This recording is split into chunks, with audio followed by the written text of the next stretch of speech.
Vous êtes bien sur TV Jésus-Christ et Radio Jésus-Christ. This is the day, this is the day that the Lord hath made. Bonjour, je suis serviteur de Dieu Alan Rich du ministère Centre Partage. Bienvenue sur tvjésuschrist.com et radiojésuschrist.com. C'est deux médias du net qui diffusent 24 heures sur 24, 7 jours sur 7 gratuitement du matériel chrétien. J'aimerais parler aujourd'hui quelque chose de très important. C'est pour ça que je mets également cet enseignement en public et non pas comme beaucoup d'émissions pour TV Jésus-Christ en privé uniquement sur TV Jésus-Christ. Il s'agit de la méditation à l'école. Je fais cette vidéo en début 2017 pour resituer lorsque vous la regardez. Évidemment, nous savons que derrière tout mouvement humain, politique, humaniste, moral, il y a des esprits. Soit il y a l'esprit de Dieu ou il y a l'esprit du monde, les démons. Le diable veut détruire l'œuvre de Dieu, veut détruire les êtres humains, veut détruire et empêcher que la volonté de Dieu se fasse sur cette terre. Il a pour cela plusieurs moyens. Nous le savons, pour influencer une personne, pour influencer un peuple, vaut mieux commencer à la mamelle. Cela est connu de tous les temps et cela a déjà été fait. Il y a une conscience qui est de plus en plus universelle, il y a une connaissance de plus en plus universelle. Il y a un esprit, un état d'esprit, des valeurs, une morale qui devient unique. Nous savons que cela doit arriver. Et donc, les esprits, les démons ont commencé par arriver dans les écoles, d'abord par le Canada, en essayant de faire passer une loi au début des années 2000, pour obliger de pratiquer le yoga à l'école pour les enfants en tant que matière comme football, mathématiques.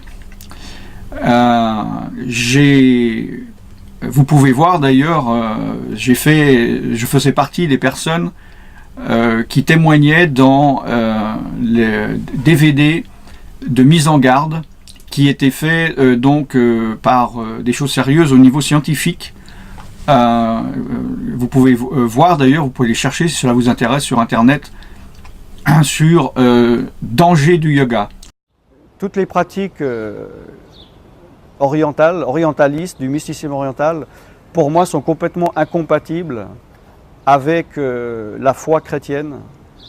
Non pas parce que c'est oriental, parce que on sait très bien que Jésus était un oriental, mais ça appelle à des esprits qui sont contraires à l'esprit de Dieu, à l'esprit de Christ. Mais vous verrez, c'est une association chrétienne, scientifique, qui explique avec des médecins les dangers du yoga, et ils ont fait en tant qu'association deux DVD qui sont en vente, un DVD à l'intention des non-chrétiens et un DVD à l'intention des chrétiens, et donc je donne mon témoignage.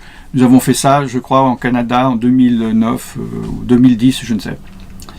La méditation de pleine conscience a été instaurée au Canada, et cela vient en Europe.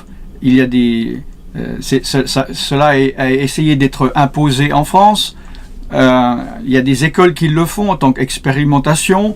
Vous pouvez voir sur internet, vous allez sur Google, vous allez sur YouTube, regardez méditation de pleine conscience. Attention, attention, ne vous laissez pas influencer par cela. Cela est dangereux. Il y a des vidéos, il y a des articles qui dont l'esprit qu'il y a derrière travaille pour eux. Ils vont vous présenter cela comme étant quelque chose de merveilleux, décontractant, désangoissant.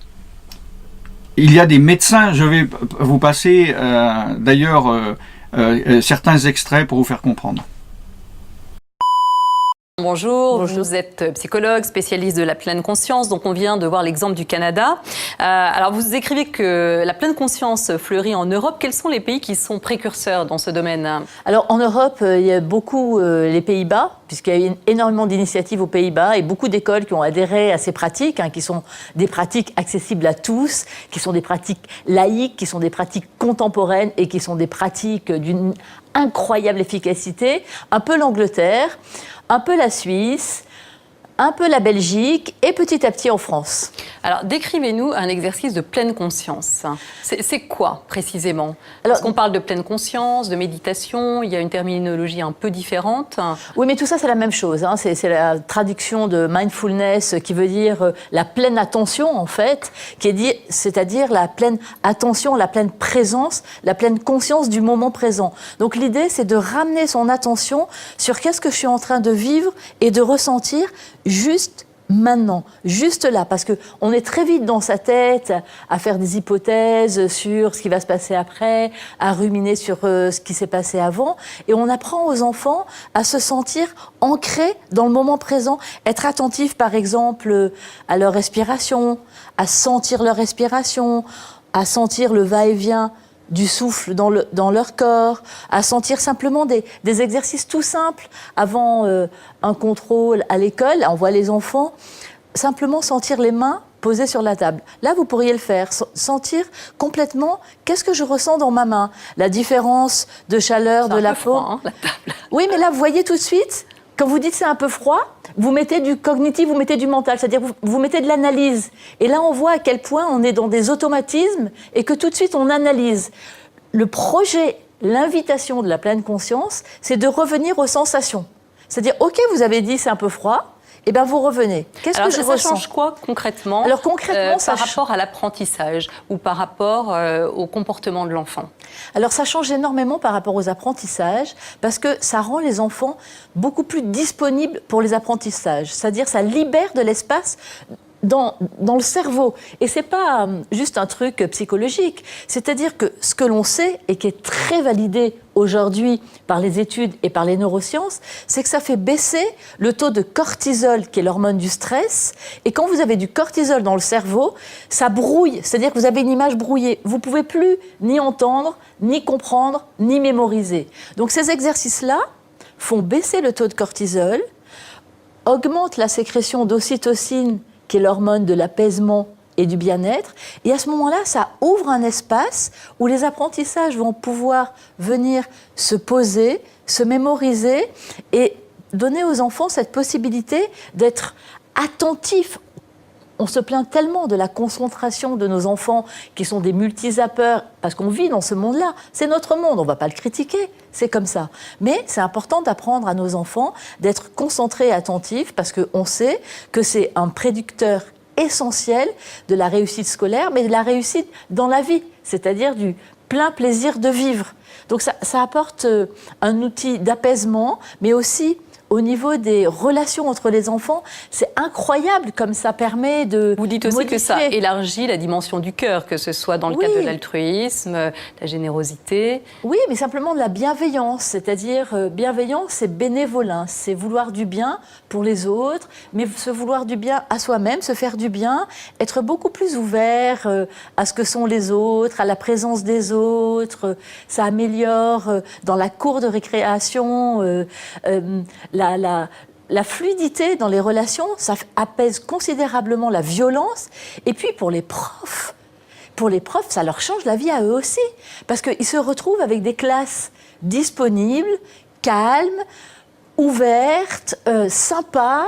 Donc vraiment, c'est un bénéfice pour tous et pour les parents. Enfin, c'est vraiment une alchimie positive et qui est tellement simple à mettre en place. Alors, tellement simple à mettre en place. Alors pourquoi ce n'est pas proposé précisément dans les écoles maternelles, primaires, au collège, au lycée? Pourquoi est-ce qu'il n'y a pas d'enseignement systématique de la pleine conscience aujourd'hui? Je crois pour deux raisons essentielles. D'abord parce que ce sont des pratiques qui sont récentes, c'est-à-dire dans leur version justement contemporaine, laïque et épurée de toute connotation religieuse ou spirituelle, et qu'il y a un frein, parce qu'il y a encore beaucoup de mythes autour de ça, et qu'on a peur des sectes, qu'on a peur des choses qui n'ont rien à voir avec ces pratiques-là. Et puis aussi parce que c'est d'une certaine façon c'est obliger les enseignants à faire un peu un pas de côté et à avoir une autre posture, c'est-à-dire le truc. Ça change la posture de l'enfant, mais aussi de l'enseignant. Oui, parce que c'est le seul moment pour un enseignant où il va fermer les yeux avec ses élèves, c'est-à-dire au sens propre. Il perd ses élèves de vue parce que l'enseignant fait avec. Donc on change de l'enseignement vertical à quelque chose de collaboratif où on fait des exercices ensemble, où on fait des pratiques ensemble. Et quand l'enseignant ferme les yeux, que les élèves ferment les yeux, eh bien à ce moment-là, il y a beaucoup plus d'estime pour l'enseignant parce que l'enseignant fait confiance à ses élèves. Et ça change énormément. Oui, vous dites également que c'est une antidote formidable contre la pression du temps. Oui, parce que quand on voit les enfants qui sont exsangues dans leur semaine, bien sûr, ils ont leur temps scolaire qui est déjà extrêmement long, hein, et en France, parmi les plus longs d'Europe, on le sait. Et ensuite, c'est le stress de vite, les devoirs pour le lendemain, vite, il faut dîner, vite, il faut se coucher. Ce qu'un enfant entend le plus dans sa vie, c'est « dépêche-toi ». Vite, dépêche-toi, c'est l'heure de se lever, dépêche-toi de prendre ton petit-déj, dépêche-toi de t'habiller, dépêche-toi de partir à l'école, dépêche-toi. Et en France, quand on laisse un enfant devant la porte de l'école, qu'est-ce qu'on lui dit ? On lui dit « bon courage ». C'est quand même extraordinaire. Au Québec, on voyait un reportage, on leur dit « have fun ». C'est quand même déjà dans l'idée très différent. Donc la pression du temps, on la subit tous, nous en tant qu'adultes, on vit dans un temps accéléré, et les enfants la vivent aussi, et la pression est présente à tous les niveaux. Et c'est vrai que c'est... D'une certaine façon, la pleine conscience, ça crée un espace à l'intérieur de soi et un espace dans sa vie, un peu comme une clairière au milieu d'une forêt où on pourrait aller se poser. Donc il ne s'agit pas de vivre une vie en haut d'une grande montagne au Tibet et dans un monastère. C'est juste appuyer sur le bouton pause, en fait. Oui, donc, pour conclure, ce sont des choses assez simples à mettre en place qui sont à la portée de tout le monde. Complètement simple, avec des petits exercices courts, faciles et applicables à la maison, à l'école et dans les familles. Il y a beaucoup donc de vidéos, il y a beaucoup d'articles sur ce sujet par des médecins, par des professeurs, par des psychologues, par des psychiatres, par des pédopsychiatres, par des pédagogues. Que fait le diable ? Il passe par le souffle, par le contrôle de la respiration. N'oubliez pas, mes frères et mes sœurs, que la parole de Dieu, la Bible dit que Dieu a insufflé le souffle de vie dans Adam. Il est devenu une âme vivante. Et le diable doit venir corrompre ce souffle. Alors il corrompt évidemment par la fumée de cigarette, par la fumée de hache, par la fumée utilisée dans... toutes sortes de situations, dans de la sorcellerie, et il va évidemment faire qu'il puisse contrôler le souffle des personnes par le yoga, par l'hindouisme. Alors évidemment que en Occident, le mot yoga fait encore un peu peur, mais beaucoup moins qu'avant, l'hindouisme encore plus. Alors on remplace ces mots et on dit c'est pas la même chose, c'est occidentalisé, ce n'est pas du yoga, c'est de la méditation. On met des mots autour, c'est la même chose, ce sont des démons qui prennent possession des enfants, non seulement du souffle, mais de leur pensée. Vous voyez ces enfants qui laissent entrer le matin les esprits en eux, et en soi-disant en leur donnant plus de concentration, en fait ils les contrôlent pour pouvoir les manipuler évidemment, puisque là nous voyons arriver les générations. Alors est-ce que c'est cette génération ou la suivante? En tout cas le chemin est préparé pour accepter l'antéchrist, mais comme ça.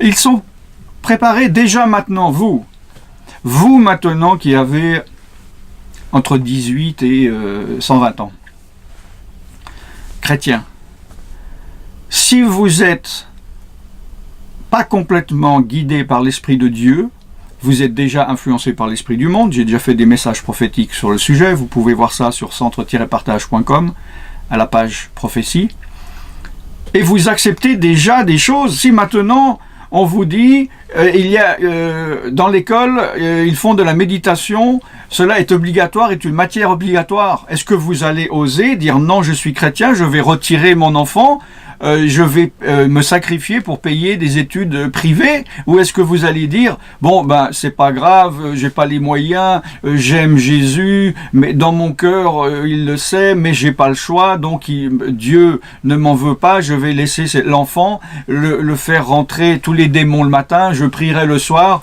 pour les enlever?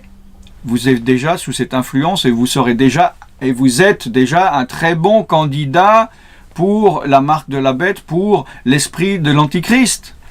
Réveillez-vous, être chrétien, cela devient de plus en plus difficile et vous devez déjà prendre des choix, faire des choix maintenant, à moins que vous soyez un chrétien de cette masse 90, 90 ou je ne sais combien de pourcents qui est dans un christianisme du monde, qui accepte la morale du monde, qui dit oui les choses évoluent, oui Dieu change, Dieu s'adapte au diable.